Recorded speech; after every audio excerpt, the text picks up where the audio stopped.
So I think when you say it's genetic, for a lot of people, they just sort of take their hands off the wheel and sort of become a victim, if you will. Like, okay, well, there's nothing I can do about this. Like, this is my destiny. Just because my parents have this, this is my destiny. And I don't believe that to be true.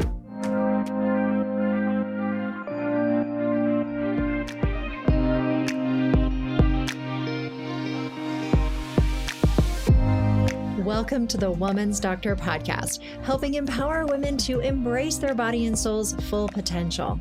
I'm your host, Dr. Trevor Cates, and after 22 years of working with patients, I found the answers to our health struggles are much deeper than most people realize.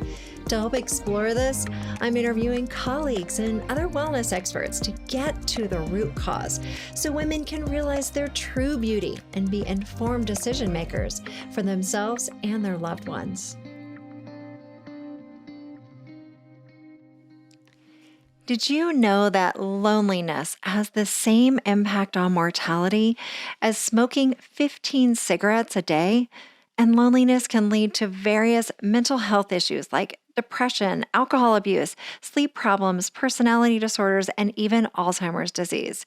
My guest today is here to talk with us about mental health, and one of the things we need to do is around creating a sense of belonging so we don't feel lonely. Dr. Christina Bjorndal is an authority in the treatment of mental illnesses like depression, anxiety, bipolar disorders, and eating disorders. She has overcome many mental health issues herself and is now a licensed naturopathic doctor, co-founder of the Natural Terrain Clinic, and best-selling author of 4 books on mental health. Dr. Bjorndal loves to share her philosophy of wellness in interviews with icons like Jenny McCarthy and many more, and of course, the Woman's Doctor. Today, we're going beyond the label of mental health to dig deep into how we can support the body with a more natural, integrative approach. We cover things like how birth control pills impact our mood, how to support our mental health and address deficiencies and imbalances in our neurotransmitters naturally with lifestyle changes, herbs, and nutrients. And we answer your questions about how to cope with loneliness. All on this episode of the Woman's Doctor podcast. Chris, it's so great to have you on the podcast. Welcome. Thank you for having me. It's great to be here. Yeah, it's great to see you again. I know I interviewed you in person for the Hormones, Health, and Harmony docuseries. I'm so excited to share your parts with people. And we want to just go ahead and dive right in today. Talk about one of the most important things I think really women really need to know. And that is when women are given a diagnosis, it's almost like it's this you're going to have to deal with this the rest of your life and you're going to have to be on this medication for the rest of your life. And I want you to share your perspective on what's the truth around this. Mm-hmm. So the truth around that is you don't actually have to take medication for the rest of your life. And the important thing to understand is there's definitely a place for medication depending on how severe your whatever it is you're going through, whether it's depression, anxiety, insomnia, addictions, even bipolar disorder, eating disorders. I mean, the whole realm. That there's this degree of severity, and sometimes you may need to take medication. But the important thing to understand is that that's just a helping hand that we may need to use to get you on solid ground. And then we can look at, well, what really is at the root of that? What really was going on for you? And how can we then support you in getting back to this state of wellness? Yeah, great. Let's unpack that a little bit. So, first of all, when someone is given a label, that's what we mean. We mean a diagnosis, right? So, what is it? What do you think are the pros and maybe cons of getting a diagnosis? Because you and I are naturopathic doctors, and we've learned to diagnose and treat. And so, I want to see what your perspective is. Of what are the pros and cons of diagnosis? Mhm. I think so. For me and for many people, I think the pro of it is it gives you some context or some explanation about what you're going through, and really some validation that this is what people experience. But I think that what happens for many is they become that. It's like, I'm depressed, or I have bipolar disorder, or I have anxiety, or I am anxiety. And that's not who you are. You're much more than that. And so that is just a temporary state, perhaps, that you're going through, that for a variety of reasons. And then, as I was saying, like, let's look at that and see how we can correct that situation for you. So I think it for me, it was sort of, it provided that context and sort of explanation and understanding. But then when I got the messaging, because I've had depression and anxiety and I have bipolar disorder. So it served to, again, outline what the symptoms I was experiencing were. However, it didn't offer solutions for me. And so I think that's the con side of it. Yeah, I think in a way, having a label or a diagnosis gives people hope. Like, oh, I understand what I have. So I'm in this bucket over here. And so what are the treatment options? So, initially I think people are like, oh, good. So I know what it is. And it's not just sort of this random thing that other people actually have. It's a thing that other people have. So I'm Mhm. not alone in this. So that's like a sense of relief in a way. But Mhm. then you're told, okay, but then you have to take this medication for the rest of your life. And Mhm. that's where I think it's really becomes a problem because, well, let's talk about why that's a problem. What are some of the problems with the medications, the conventional route with medications? Well, so one of the problems is that depending on the medication, if you do take it for a long time, like say you get prescribed something at the age of 20 and they say you've got to take that until you're 60, or that medication over that course of that 40 years is actually going to affect your kidneys, or it's going to affect your liver. And so then you're going to have complications from that as a result of taking the medication for that duration of time. So that's one sort of long-term thing. And then the other is, in the short term, there can be some significant side effects to these medications. And I think the third piece that's important to understand is the reason that you went on the medication at whatever point in time. If we fast forward 5 years, are you going through the same thing in 5 years' time? And chances are you're not. So, and your physiology is changing, your hormones are changing, as we age from our throughout our course of our life. So, what it doesn't, I think, taking medication for the long run doesn't take into account these factors. Yeah. So what do things like antidepressants do for people? SSRIs? What do they what's the mechanism which they work? Right. So SSRI stand for serotonin selective reuptake inhibitors. So it's kind of a big mouthful. And what they do is, in essence, in your brain you have neurons and they release neurotransmitters when they open up, and then they cross the synapse to bind to the next neuron. And so what the SSRI does is it keeps those doors open longer, if you will, so that gives the chance for serotonin to get across the pathway. And serotonin is that main neurotransmitter that's often implicated in depression and anxiety. And then the reuptake part is when the doors close, they scoop up that remaining serotonin that's left that may not have made it across and brings it back in. And then you've got more, ideally, to then cross again. So for a lot of people, this is helpful. But what we want to understand is the beginning of that pathway. Like, how do we make serotonin? What is it? What does it derive from? Is it only derived from when we, take an SSRI? And the answer to that is no. It's actually derived from food, from an essential amino acid, which is called tryptophan. So it's really important to ask yourself, do I have the nutritional building blocks to support this pathway in my body? And a lot of people, and in my own case, I didn't. Like, when I analyzed my diet, that amino acid, tryptophan, was the only one that I was deficient in. So it was no wonder that I had experienced a lot of depression and anxiety. I didn't have the gas in the car, so to speak. So how do you expect the car to run if you don't have the right gas in the tank? Yeah. And so what do people need to be eating then in order to make sure that they're getting it? Yeah. So protein. And so I was a vegetarian, and I know that there's a lot of people who are vegetarian or vegan. And I'm not saying not to be, but I'm just saying, make sure that you're doing it properly. So the vegetarian sources include cashews and oatmeal and avocado, peanuts. So things with protein. So just think protein. And then, if you're someone who has sort of a regular diet, then most people are eating chicken and tuna and beef and those things. But it's not just about the tryptophan. It's also about how much stress are you under? Because it's not a slam dunk for tryptophan to get converted to serotonin in the body. If somebody is deficient in a nutrient called B3 or niacin, that's the priority, to make that in the body. And so if you don't have enough of that, tryptophan will go in that direction. Or the other issue is if you're under a lot of stress, which a lot of people are, then tryptophan gets converted into a different molecule called quinolinic acid, which then, again, you're never going to get to serotonin. So I think it's really important to ask yourself, what was going on in my life when I started feeling anxious or depressed.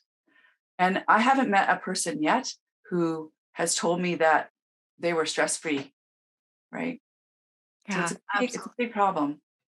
right. And there are different types of stress as well. There's acute stress, there's chronic stress, there's trauma, which, if anyone, and we talk about this, you talk so eloquently about this in the docu-series too, about trauma and how that can have a long-term effect on someone. And so there are all these different things that have these layers of stress, right? Yeah. There's many factors, I think, and that's the other thing that we want to keep in mind here, that if you do, and again, we're not saying not to take medication, but if you do and you don't change anything, like if the only thing you do is take that medication and you may feel better, but if you don't change anything, you don't look at your stress, you don't look at your nutrition, you don't look at your sleep, you don't look at your exercise, you don't look at your relationships, you don't look at your past trauma, your thoughts, your emotions, all of that. If you don't look at any of that, when you go off that antidepressant, you're probably going to end up going back on it because you didn't change anything. Yeah. So there are so many factors to consider. Yeah. Yeah. And what about supplements? So I think that supplements, I think, play an important role. We don't necessarily want to always out supplement a problem, but really supplements are in my mind not much different than taking a Western pharmaceutical medicine. I mean, the difference is that they're more naturally derived, right? And they're supportive of your body, and they weave into the fabric of your body because it's what your body needs. So that's the big difference between them. But so they're important. I take supplements still to this day, and I just feel better doing so. Yeah.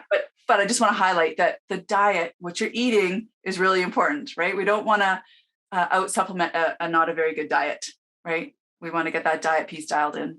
Yeah, absolutely. So you feel like there are certain herbs and nutrients that are helpful for people, and helping support serotonin and other neurotransmitters as well as hormones too that can play a role in a person's mood. Absolutely.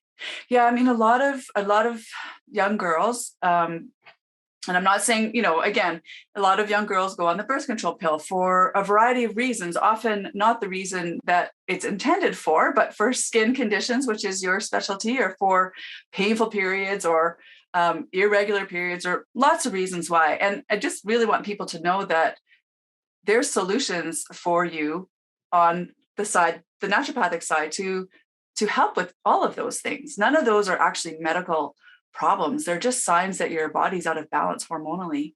And so it's also important to understand that every hormone in the body, if you have an imbalance or deficiency of one or an excess of another, that can result in symptoms of depression and anxiety. So this is key. If you start a medication and you don't feel better, because you should feel better, but if you don't, then that is a red flag that it's actually not the right macro system. The neurotransmitters are one macro system, your hormones are another macro system, your organs of detoxification, your immune system are another one. So if you do an intervention on one and you don't feel better, then perhaps that's telling you that the problem lies in another area. And so to investigate that. And where I was going with what I was talking about the birth control pill, just to come back to that, is that the other thing that people really need to get is that certain medications disrupt or deplete the nutrients that you need. And an important one with the birth control pill is vitamin B6. And vitamin B6 is important in the conversion of, guess what? Tryptophan to serotonin.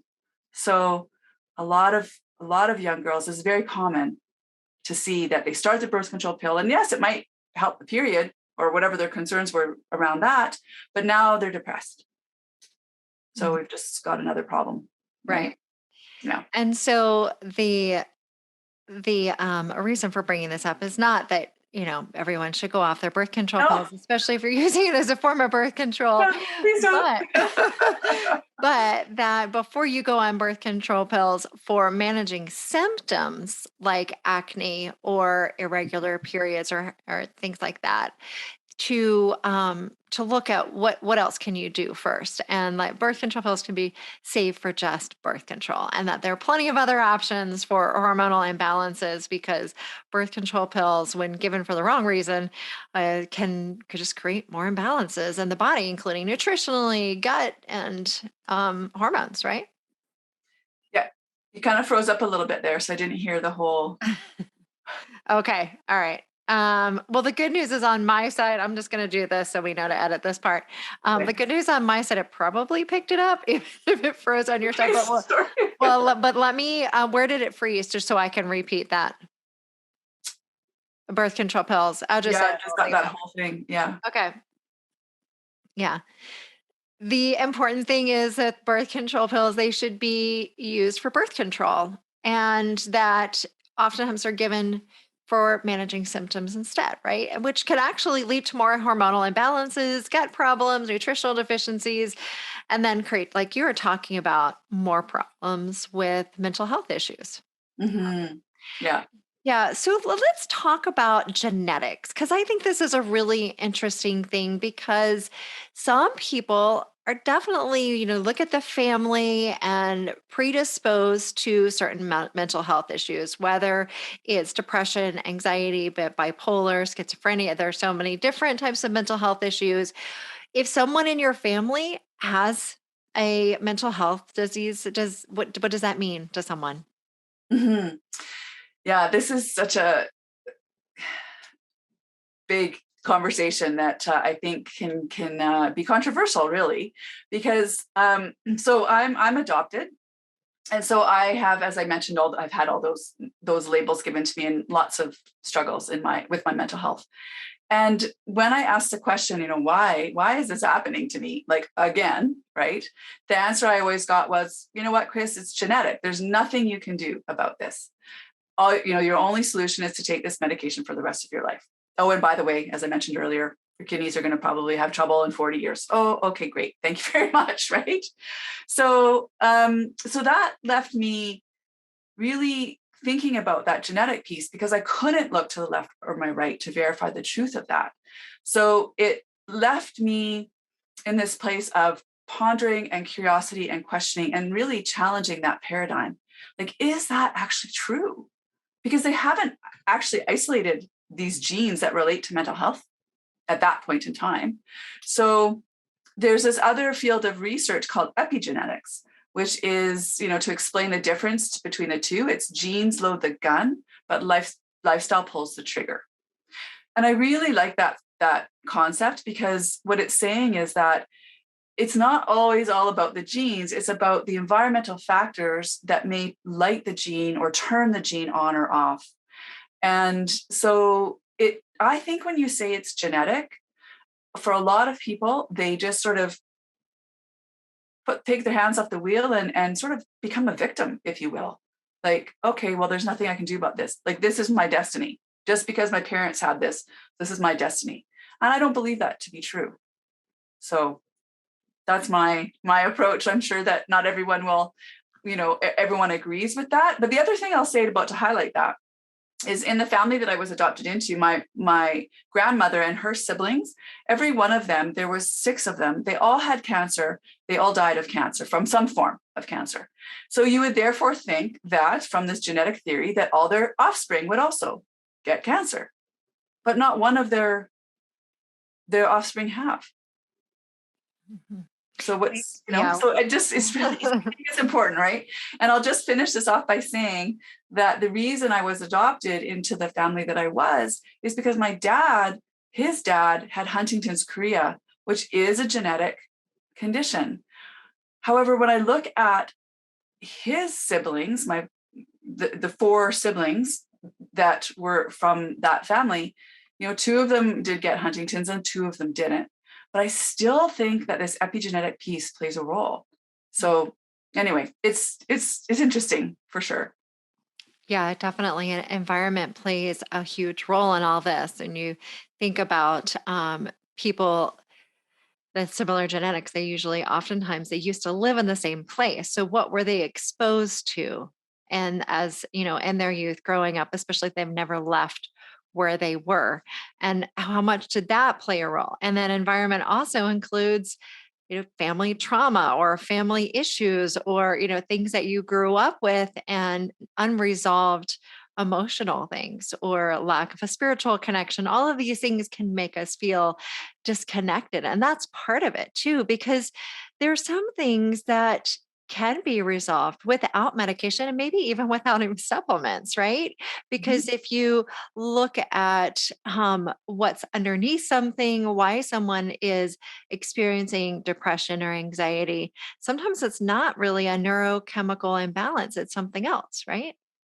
Can be, yeah, can be. And I think the big area that I look at with that is your thoughts. Is how do you actually feel about yourself? What was the messaging that you got? Like coming back to that concept, the trauma piece of the puzzle. What were the beliefs that were formed in those really important years when you may not have a conscious memory, but yet your subconscious mind is running the show, and the subconscious mind is 80% of what's happening in your brain, and a lot of people have not any awareness of that.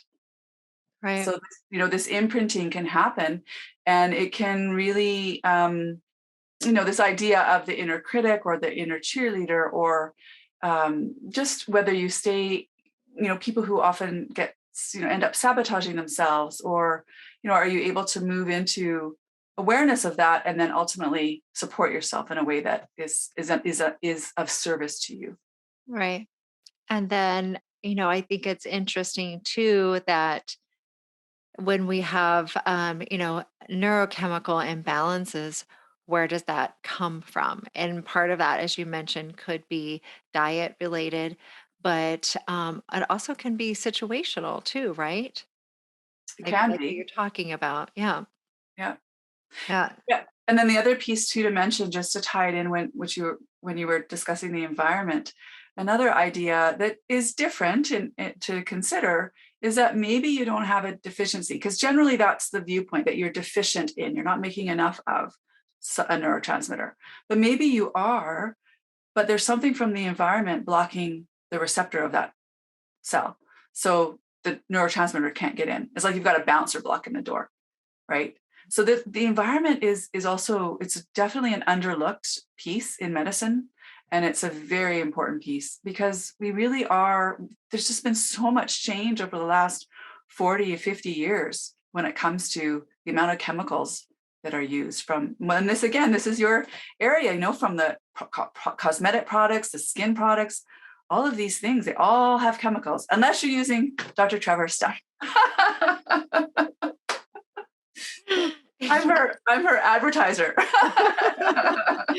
Not paid to do so. Not paid to do so, just because I love her so much, right? Like but what she makes is what people should be using, right? So anyway.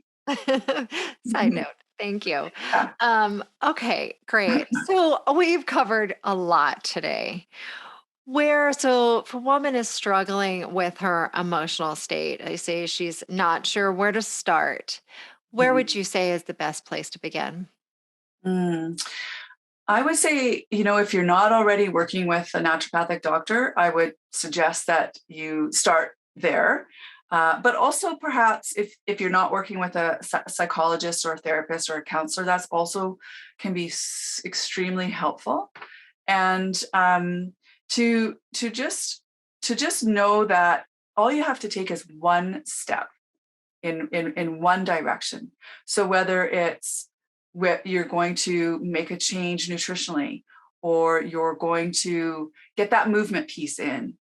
And I want to really highlight the importance of connection and community as well. That often gets overlooked. Loneliness. I was in a conference this past weekend, and one of the speakers was talking about loneliness. And loneliness is worse than smoking a pack of cigarettes a day from a health perspective. So there's a lot of people that I think are really struggling in that capacity, and especially over these last few years. So I think it's important that you reach out. And I know it can be hard, especially if you don't feel great, but reach out to someone. Everybody's got someone, whether it's a sister, brother, cousin, friend, colleague. Reach out to someone. So take a step, just one step in service of yourself. Yeah. Thank you, Chris. That's really great. And I also want to thank you for your courage and sharing your own personal stories as you help other people. It really helps people realize that they're not alone with the struggles. Everyone at some point feels lonely and sad, and these are like normal emotions. And then for some people, it just consumes their lives. And when it starts to impact you in a way where it affects the way you're able to relate with others, you're not taking care of yourself, you're not able to show up in a normal way, that's when we really need to get help. And so I'm so grateful for people like you that are out there really focusing on this and providing solutions and with your books. So Chris, will you please tell everyone where they can learn more about you? Sure. So my website is my name, drchristinabjorndal.com. A little bit of a mouthful. So, and then my books are Beyond the Label, 10 Steps to Improve Your Mental Health with Naturopathic Medicine, which is on online retailers. And then the other one that's nice is just a short little guide that is a great place to start, is the Essential Diet. So eating for mental health. And so please reach out to me. I have a contact form on my website. If you want to reach out, I'm happy to hear from people. Yeah, and I can't wait to spread your message more in the Hormones, Health, and Harmony docu-series that's coming up soon, and I'm excited for people to see your part. Thank you. Yes, thanks you. That's super exciting. Thank you so much for doing it. Yeah, absolutely. Thank you so much for coming on today. Thank you for listening to the Woman's Doctor podcast. If you enjoyed the podcast, be sure to share it with the women in your life. And to learn all about balancing hormones, join us for the Hormones, Health, and Harmony docu-series at thewomansdoctor.com.